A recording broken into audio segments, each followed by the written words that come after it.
Attorney General Jeff Sessions, President Donald Trump. Photo illustration by Slate. Photos by Mande, AFP, Getty Images.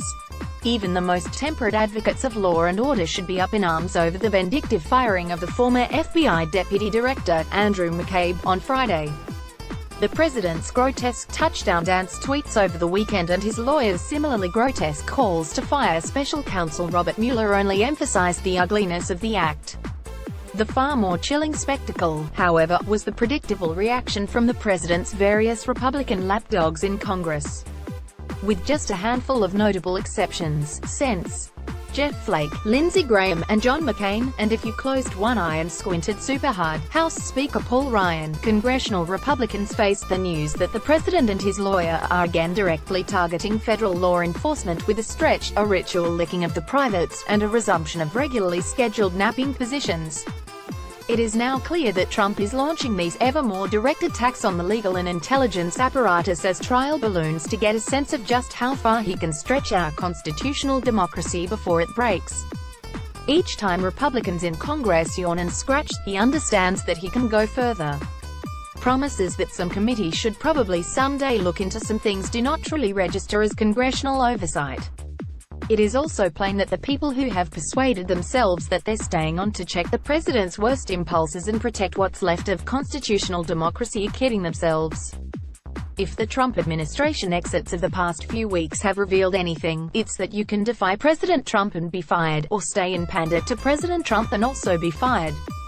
Who you are and what you do is immaterial.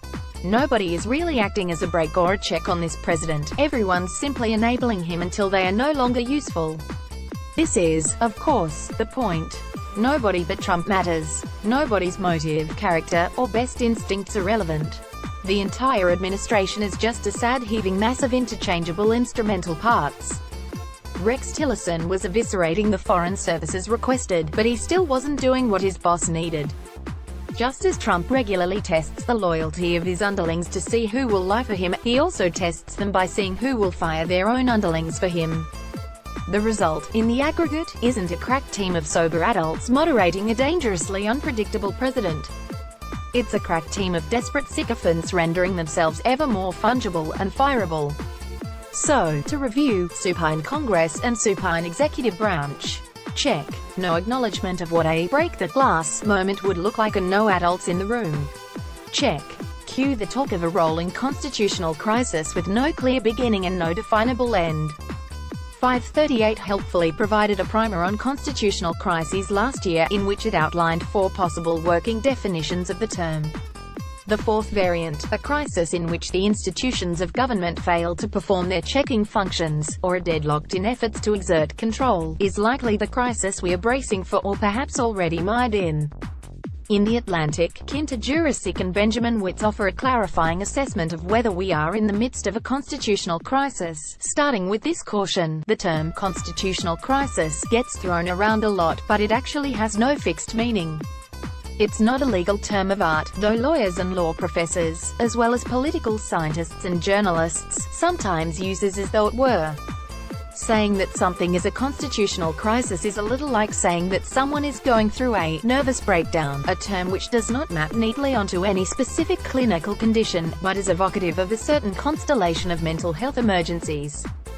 Witz and Jurisic point to the definition of the political scientist, Keith Whittington, who posits that the term constitutional crisis should mean circumstances in which the constitutional order itself is failing.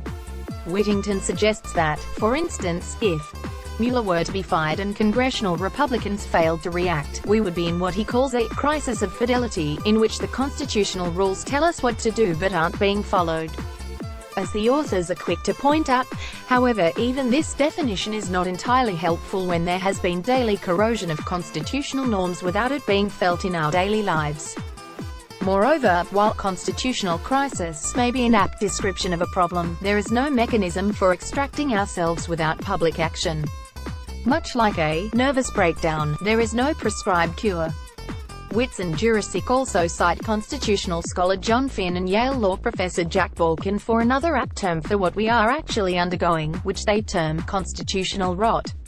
The rot they depict is a glacial, often undetectable erosion of legal and constitutional norms that leaves the shells of democracy in place, as their cores are hollowed out. Constitutional crises arrive with sirens.